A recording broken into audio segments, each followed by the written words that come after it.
Aline Cat 2 is a superb puzzle game for the Sega Genesis and Mega Drive, and it's making its way to the Super Nintendo and NES.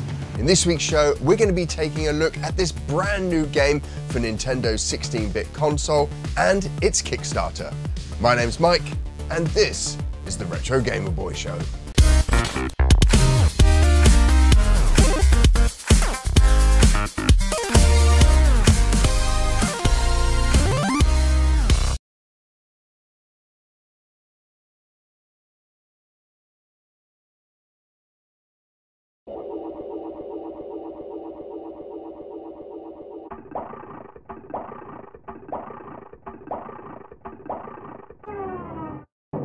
In today's show, we're going to be taking a look at Aline Cat 2. This is a brand new Super Nintendo game that's currently out on Kickstarter. Now, the game originally came out on the Sega Mega Drive and Genesis and is from PSCD Games. We're going to play through this and I'm going to give you my first impressions and let you know what's different from the Mega Drive and Genesis version and this, the brand new Super Nintendo version. Well, to start off with, the music has been completely redone. It's the same tunes, but it's been done for the Super Nintendo sound chip. And all the graphics seem to have a bit of a refresh. Backgrounds, colors, this intro screen here, just seems a little bit more polished. Now this game is a puzzle game. It's not a flashy Castlevania type game with massive graphics, lots of depth to kind of platform gameplay, the kind of things, if you're looking for that kind of thing, then this is not it. This is kind of more like Dr. Mario, Tetris, Lemmings kind of gameplay. And I guess it's more on the Lemmings side of things when it comes to gameplay. It's more interactive. You've got character to control. So think more Lemmings puzzle gaming, but visually along those same lines as Tetris, Dr. Mario, Lemmings, that kind of thing. Right, let's have a look what we got. We've got password save, which is nice. Options, music on and off, sound on and off. So simple options there. And we can go into the new game. I love all this new presentation. You don't really get this on the Mega Drive version here. So they've bumped up the presentation as well. And of course, like I said before, that sound is now leaning into the sound chip that you find inside the Super Nintendo. This is broadly the same as the Mega Drive version. Background's different. The portal's a lot better. The portal looked like a mirror in the Mega Drive version. And that cutscene happens in between. Right, so what you've got to do is you've got to collect these keys, if I remember, and they then unlock parts for your ship. And what you've got to do is try not die. Now, these first few levels are deceptively easy. And I think this next level is where you get to see why it's deceptively easy, because it gets very clever very quickly, this game. So as you can see, you collect a part, then you start to build up your ship, and your idea is you're trying to escape from this planet that you've crash landed on. Right, so collect a key, collect another key. I'm saying they're keys, they might not be keys. I never read instruction manuals. I'm sure there's a few of you out there that also just get a game and just play it. I could look in the Mega Drive instruction manual and actually look what they are. But I've always thought of them as keys. But pushing these buttons, look what's happened. I've got two cats now, and they're mirrored. So if I press up, they both move up. If I press left and right, they both move left and right. And this is a key part to Aline Cat 2. In fact, it is the vital gameplay mechanic throughout the entire game. Now, there's a couple of levels again where you just play as a single cat, and they're relatively easy to get through, but they're often teaching you something new about the game. The two cat mechanic is where it gets really challenging. Let me show you the deaths actually. So firstly, visually, the Mega Drive is a little bit more simple than this. Now I know it's a simple looking game. Again, puzzle game, right? But, you know, this background with those background tiles, they've all been redone. It looks like Aline Cat's got a lot more kind of bounce and squash animation to him. So, you know, overall, a lot more polished. And again, the sound, I think the soundtrack is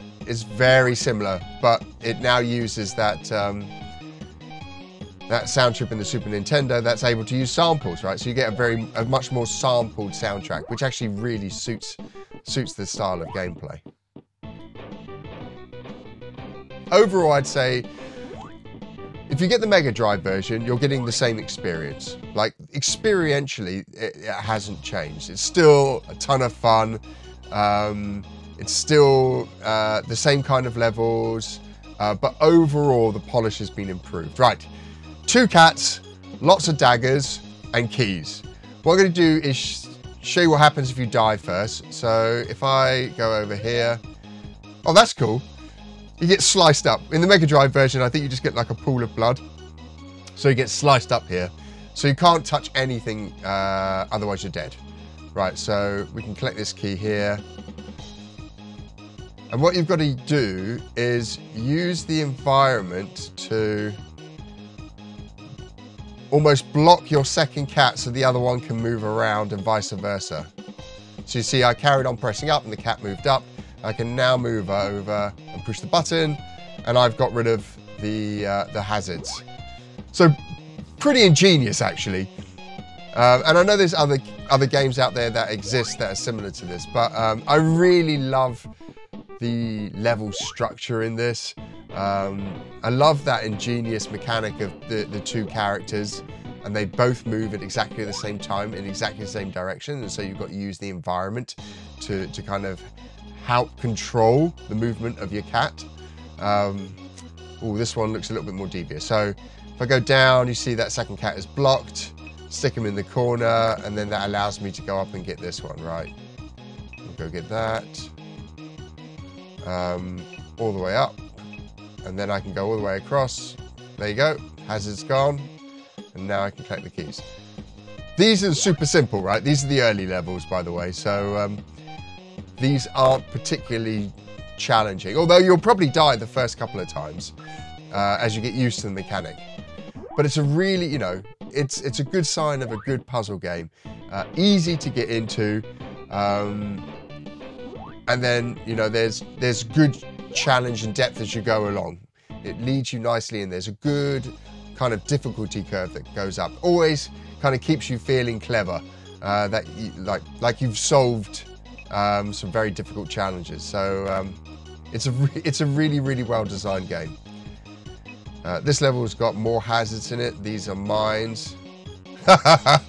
Again, the Super Nintendo version's got lots more animation in there, which really helps with the appeal of the game. Soundtrack is really nice. I like the soundtrack from the first one as well.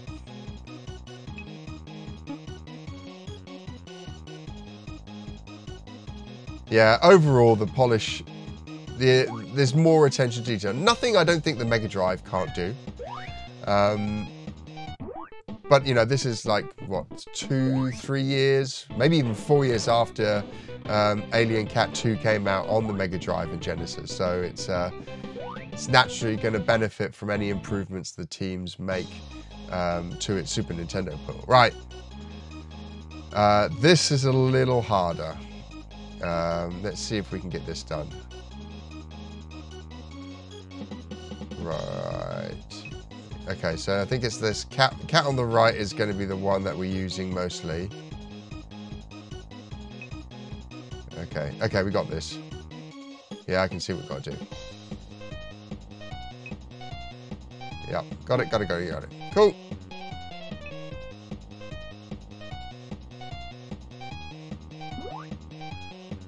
Wicked. Okay.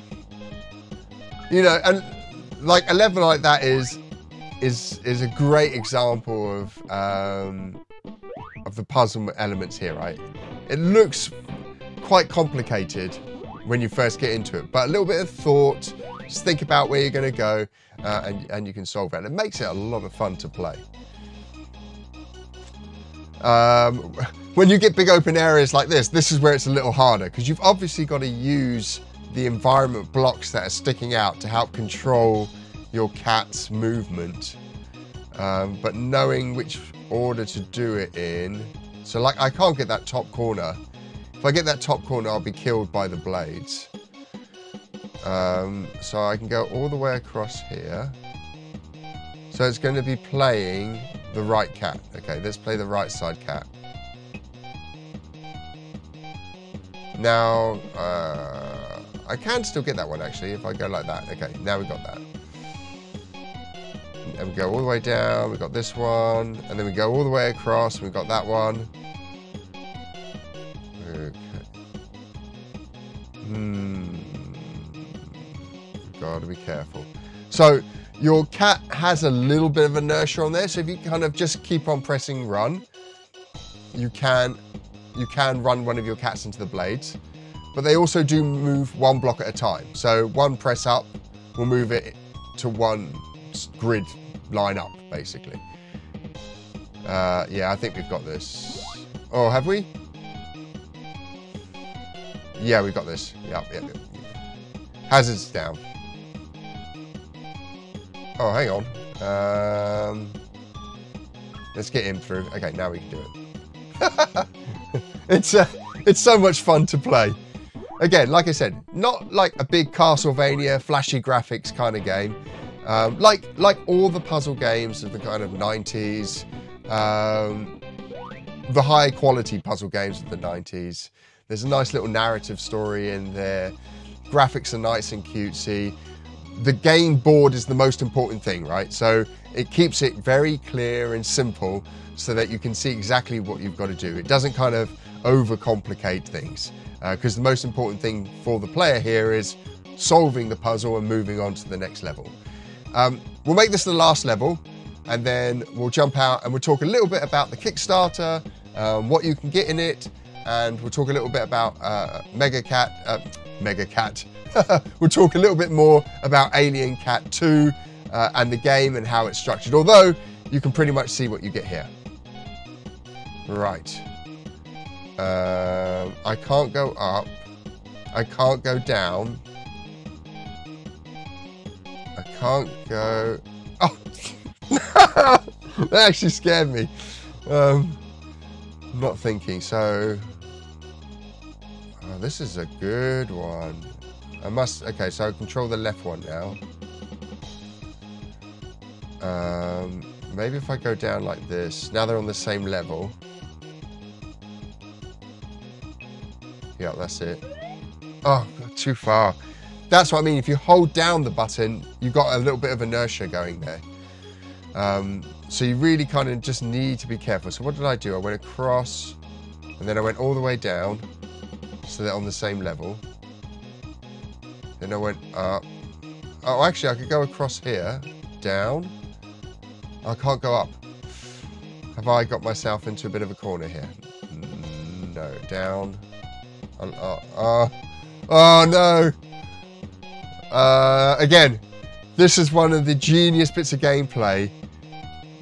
You can kind of work yourself into a virtual corner, which I think I've got myself into.